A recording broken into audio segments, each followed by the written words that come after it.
Hello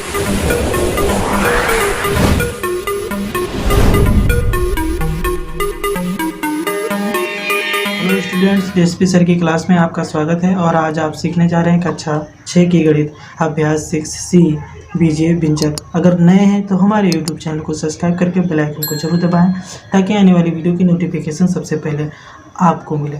तो students, हमारा जो पहला सवाल है, देखिए क्या कह रहा है। निम्नलिखित व्यंजकों में पदों की संख्या लिखना है। क्या लिखना है? पदों की संख्या लिखना है। और बहुत ही बेखूबी से देखिए पदों की संख्या। तो देखिए यहाँ पर देखिए 13 और यहाँ पर x है, ठीक है। तो आप सोच रहे हैं ये 13 और x दोनों क्या है? अलग अलग हैं। जी नहीं, अलग अलग नहीं है।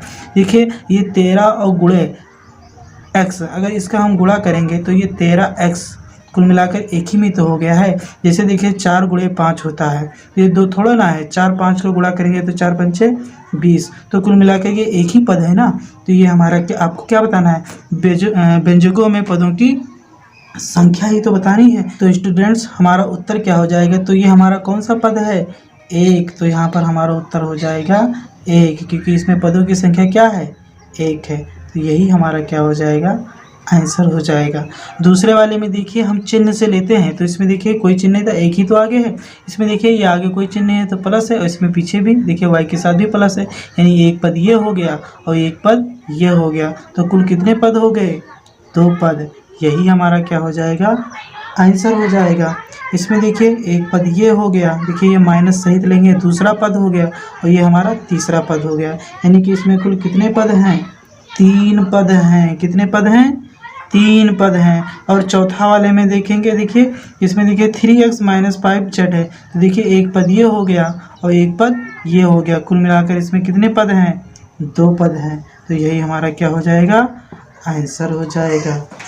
चलिए स्टूडेंट्स, अब हम दूसरा सवाल करते हैं। दूसरा सवाल देखिए बहुत ही मज़ेदार है, बहुत ही सावधानी से, बहुत ही बारीकी से आपको ध्यान देने की ज़रूरत है।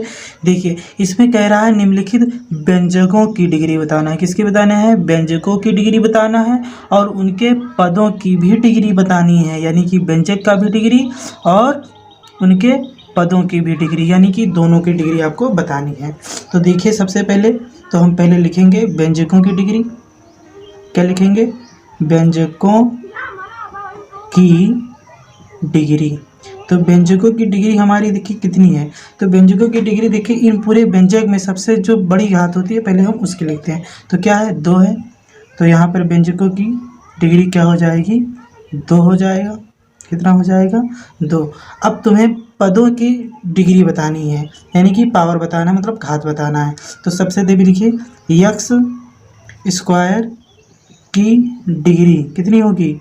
2 है। तो 2 होगी। 2 होगी कि नहीं होगी? ये की लिखा है ना, ऐसे करके लिख देते हैं। फिर आपको बताना है 2y। तो 2y की डिग्री आपको बतानी है।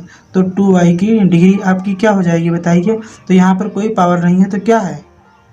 1 है। क्या है पावर इसकी? कितनी हो जाएगी स्टूडेंट्स? 1 हो जाएगी।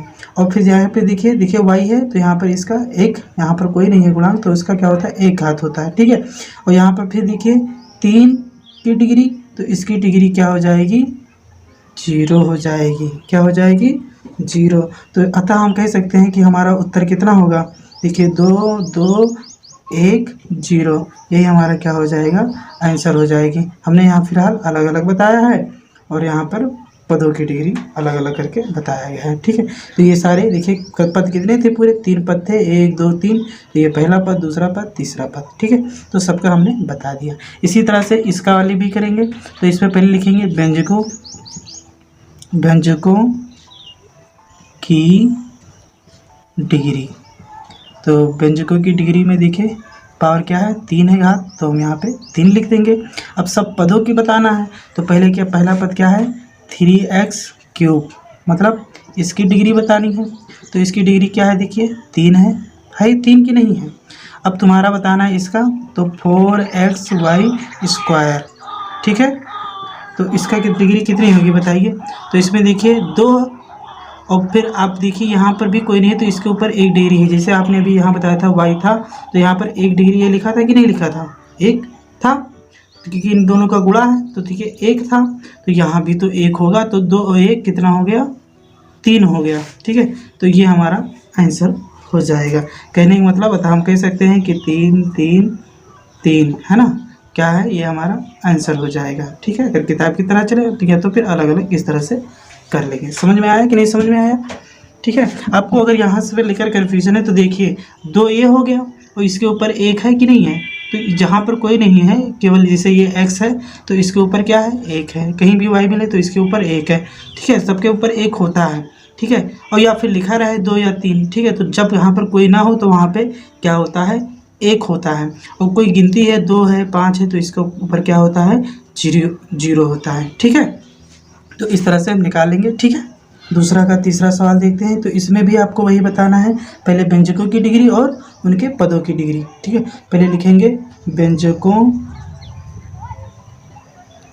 की डिग्री।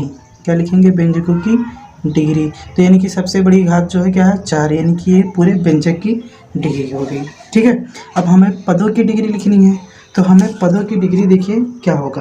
तो पदों की डिग्री के लिए सबसे पहले लिखेंगे, पहला पद लिखेंगे 5x4 है ना की डिग्री। तो 5 4x की डिग्री क्या हो जाएगी, देखिए कितना पावर है 4, तो ये 4 हो जाएगा। ठीक है, दूसरा पद क्या है देखिए 7x², तो इसकी डिग्री क्या है बताइए, 2 लिखा हुआ है तो 2 हो गया। अब तीसरे वाले पद क्या है 2x, तो इसकी डिग्री क्या होगी बताइए, इसके पावर क्या होगा 1 होगा, तो यहाँ 1 हो जाएगा। और जो हमारा अंक है ना, कभी हमने बताया अंक का क्या होता है 0 हो जाता है, अतः उत्तर हमारा क्या हो जाएगा, अतः हम कह सकते हैं हमारा आंसर क्या है 4 4 2 1 0, यही हमारा आंसर हो जाएगा। अब चलिए इसके देखिए, तो इसमें देखिए पहले लिखेंगे व्यंजकों की डिग्री। तो व्यंजकों की डिग्री।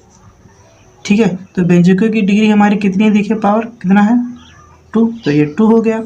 अब हम आप पद लेंगे, तो पहला पद क्या है y², मतलब है ना y² की डिग्री, ये पद है की डिग्री, तो हमारा कितना है 2 होगा। और फिर अंक है हमारा 5, इसकी डिग्री क्या होगा, तो क्या होगा बताइए 0 होगा। हमने पहले बताया जैसे 5 है 6 है, इसका सबका क्या होता है 0 होता है। ठीक है, तो यहाँ पर 0 हो जाएगा।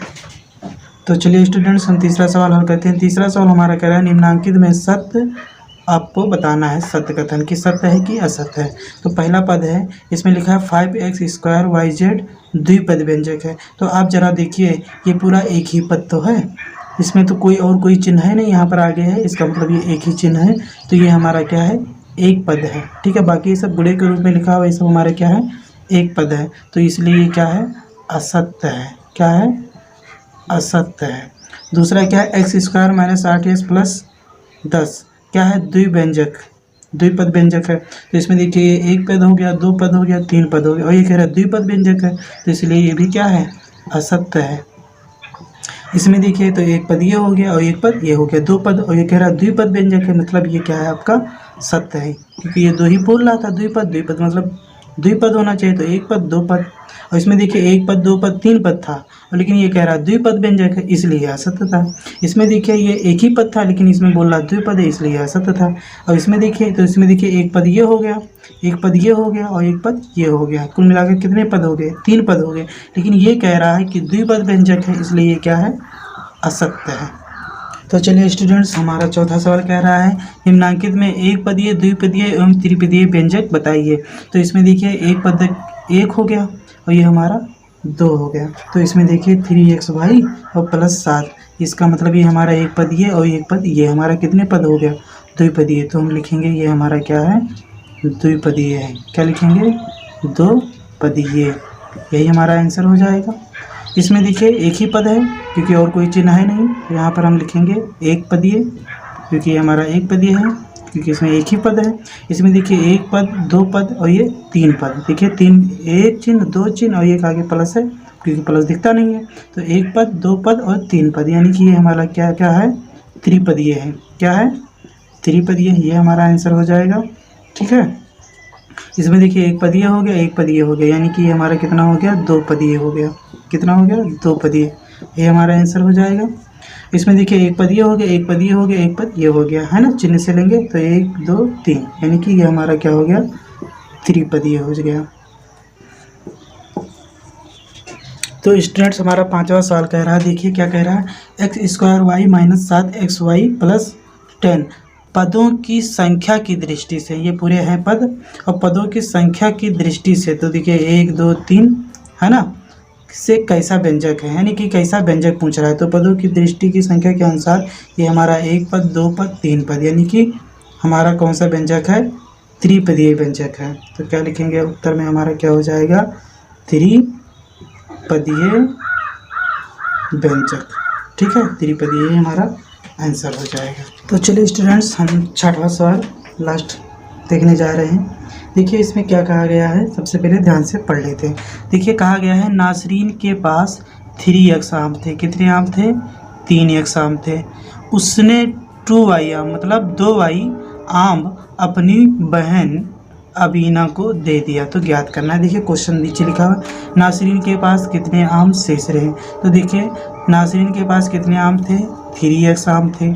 ठीक है, उसने 2y आम मतलब 2y आम अपने बहन अबीना को दे दिया। तो हमारे पास कितना बचा, तो यही हमारा आंसर हो जाएगा, क्योंकि हमने बताया है एक्स वाई है ना, उसको जोड़ा घटाया नहीं जा सकता, वो उसी के रूप में केवल लिखा जा सकता है। ठीक है, तो ये हमारा आंसर हो जाएगा। अब दूसरा सवाल देखो क्या कह रहा है, शेष आमों की संख्या में कितने पद हैं। तो देख लीजिए 1 पद 2 पद, यानी कितने पद हैं, 2। तो यही हमारा आंसर हो जाएगा। ठीक है, देख लीजिए 1 पद और 2 पद हैं। अब पदों की संख्या की दृष्टि से इसे किस प्रकार का हम व्यंजक कहेंगे। तो 1 पद होता तो हम 1 पदीय कहते हैं, 3 पद होता तो त्रिपदीय कहते हैं। यहाँ पर कितने पद है, 2 पद है, तो क्या कहेंगे, 2 पदीय। क्या कहेंगे, 2 पदीय। यही हमारा आंसर हो जाएगा। अगर स्टूडेंट्स हमारी वीडियो अगर अच्छी लग रही है तो उसे लाइक स्टूडेंट्स हमारे यूट्यूब चैनल को सब्सक्राइब करके बेल आइकन को जरूर दबाएं, ताकि आने वाली वीडियो की नोटिफिकेशन सबसे पहले आपको मिले।